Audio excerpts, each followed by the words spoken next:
Changement climatique, inondations, sécheresses, feux de forêt et autres perturbations des schémas météorologiques sont à l'origine d'une pathologie qui touche la couche juvénile à travers la planète, l'éco-anxiété. Elle est définie par l'American Psychological Association comme la crainte d'une catastrophe environnementale, une peur qui toucherait 75% des jeunes, selon les données de l'organisation Havas.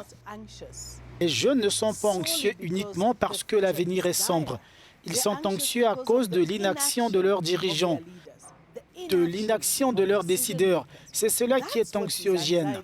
Ce n'est pas tant qu'il y ait un scénario catastrophe. S'ils savaient que nous faisons ce que nous devons faire, que nous prenons le problème au sérieux, que nous abordons les questions du financement du climat, de l'adaptation, des pertes et des dommages, et que nous mettons le financement sur la table, comme nous l'avons fait lors de la reprise après le Covid, ils seraient d'accord. D'ici à 2050, 1 milliard de personnes vivront dans des zones côtières à risque selon le groupe d'experts intergouvernemental sur le climat. Aussi, les jeunes tentent-ils de jouer leur partition face à l'urgence climatique?